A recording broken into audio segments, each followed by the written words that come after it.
Halo teman-teman, selamat datang di channel ini dan terima kasih untuk kamu yang udah klik video ini. Semoga kita selalu dalam keadaan baik dan lancar dalam segala urusan. Amin ya rabbal alamin. Kali ini aku akan menceritakan sebuah film yang berjudul Parasite yang rilis 30 Mei 2019 di Korea Selatan. Film garapan dari sutradara Bong Joon-ho dan ditulis oleh Kwa Shin-e sangat menarik untuk kita ikuti alurnya.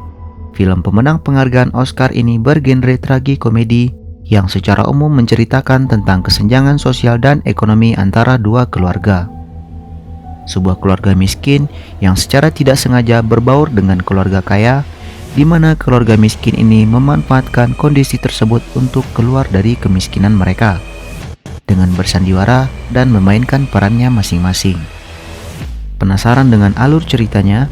Tanpa berlama-lama, langsung aja, skuy, kita simak alur film berikut. Film ini dimulai dengan Kim dan keluarganya yang tinggal di sebuah rumah semi-basement yang kecil dan kumuh.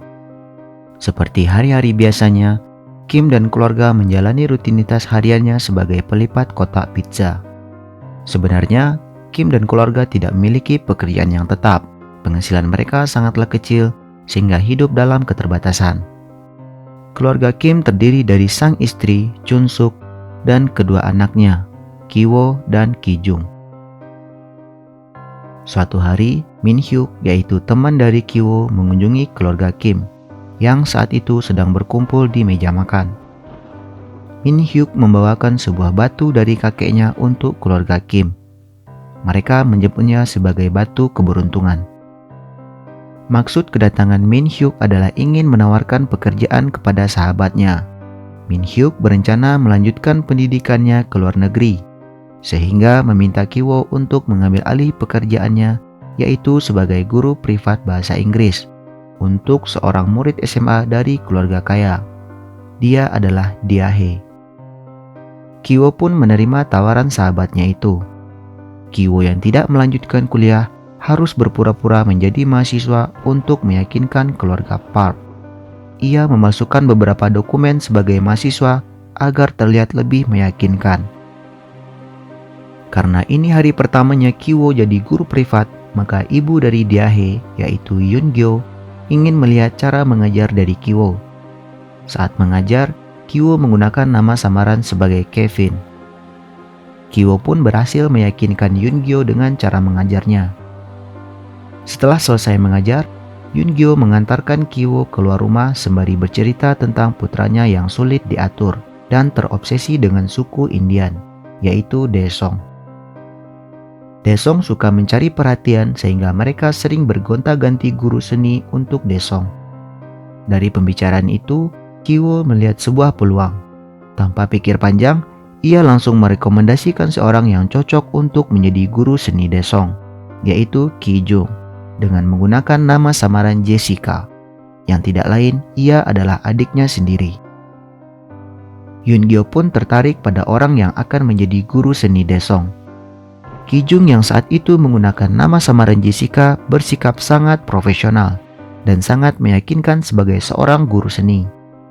By the way, ini adalah suami dari Yoon-gyo, yaitu Dong-ik, seorang pengusaha kaya.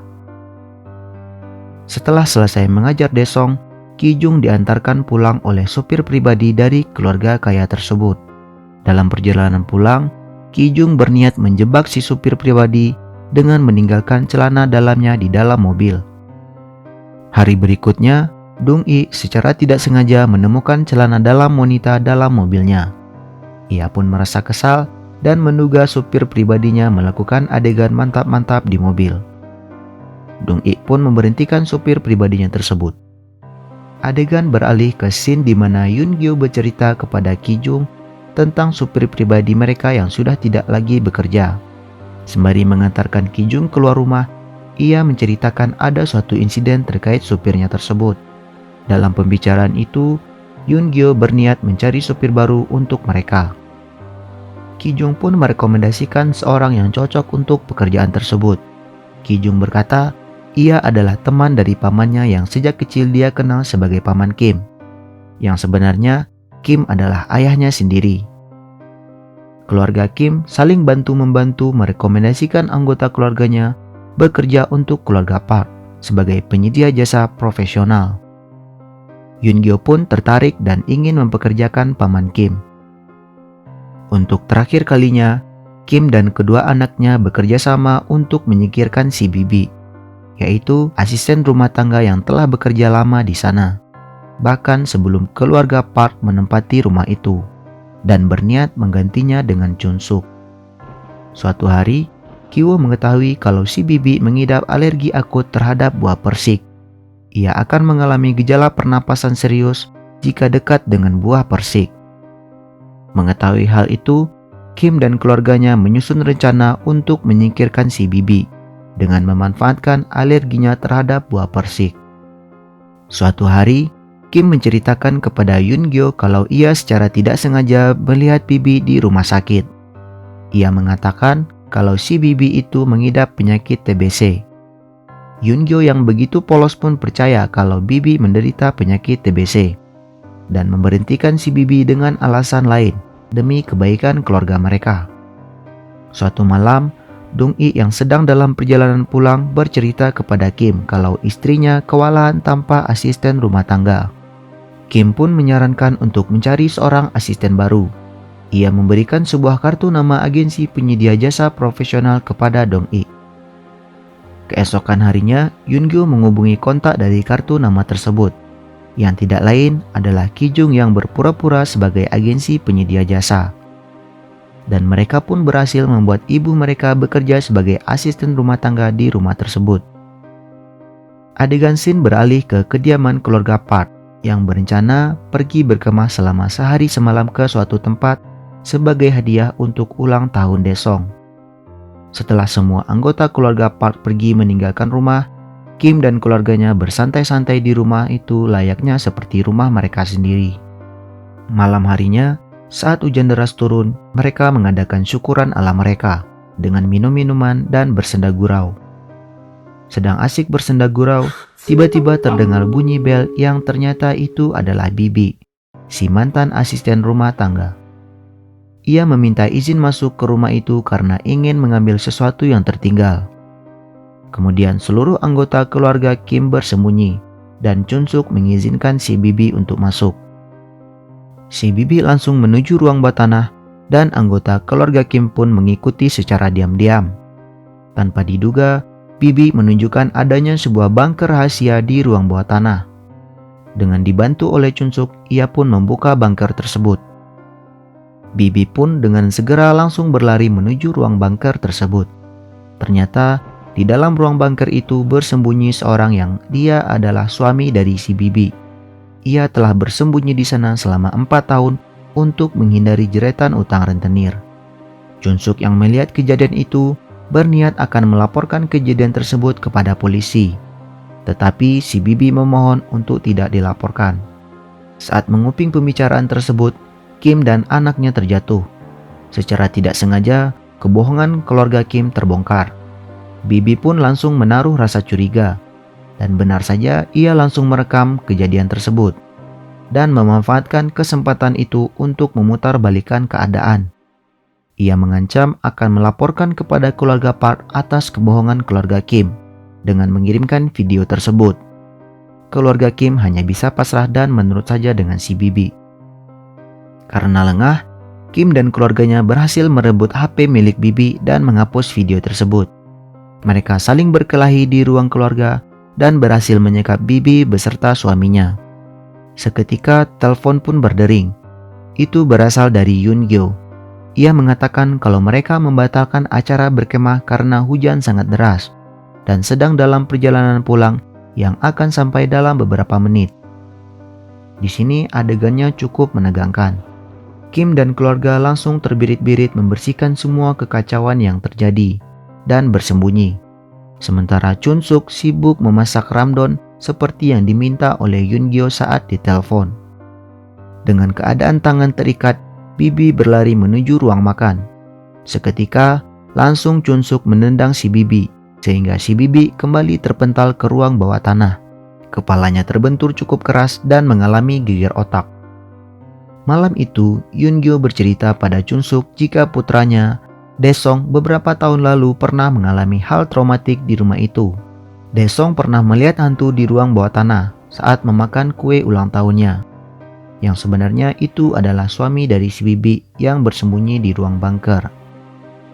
Kemudian scene beralih ke pembicaraan Dong-i dan istrinya, yang saat itu sedang rebahan di kursi ruang tamu sembari mengawasi putranya yang sedang berkemas sendirian di luar. Sementara Kim dan kedua anaknya masih bersembunyi di bawah meja. Dari pembicaraan suami istri tersebut, Dong-i mengeluhkan atas soal bau badan Kim yang sedikit mengganggunya saat berada di mobil. Kim yang mendengarnya pun merasa malu pada dirinya. Setelah Dong-i dan istrinya tertidur, Kim dan kedua anaknya memanfaatkan situasi tersebut untuk meninggalkan rumah dalam kondisi hujan deras di luar. Sesampainya di lingkungan rumah, ia mendapati tempat tinggal mereka diterjang banjir. Rumah semi basement mereka terendam hingga setinggi dada. Mereka menyelamatkan barang-barang yang masih bisa diselamatkan. Mereka semua mengungsi ke gelanggang olahraga, tempat sementara bagi warga yang kebanjiran.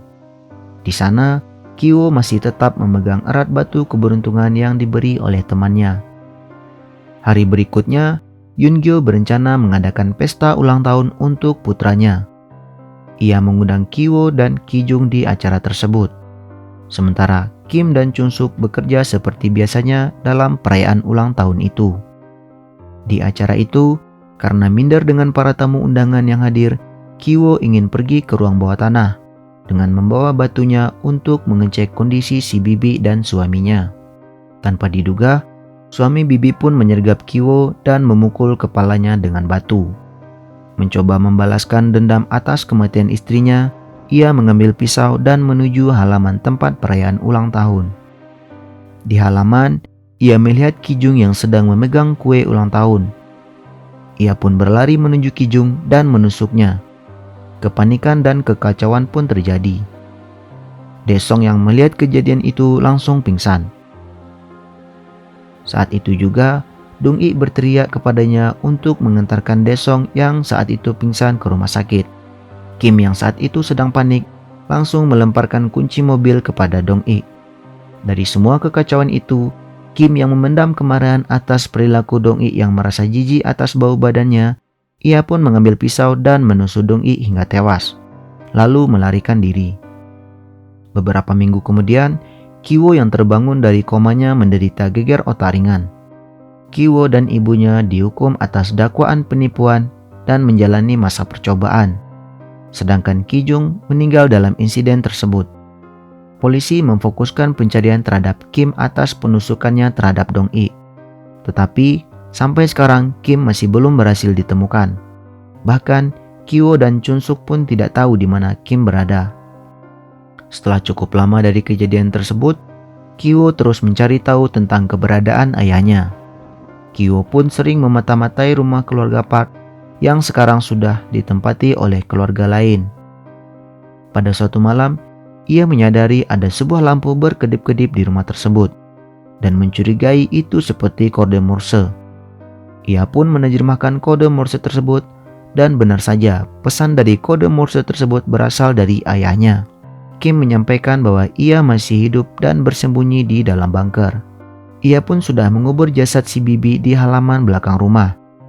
Ia menceritakan kesulitan yang dialaminya selama di bunker. Membaca pesan tersebut, Kyo bertekad untuk mengumpulkan uang sebanyak-banyaknya agar bisa membeli rumah tersebut dan berharap bisa menyatukan kembali keluarga mereka yang tersisa. Dan cerita filmnya pun berakhir dengan Kyo yang masih tertinggal di rumah semi basementnya. Oke teman-teman, begitulah alur cerita dari film Parasite. Tuliskan tanggapanmu di kolom komentar dan jangan lupa untuk like dan subscribe channel ini agar kamu tidak ketinggalan video berikutnya. Selalu jaga kesehatan and see you on the next video.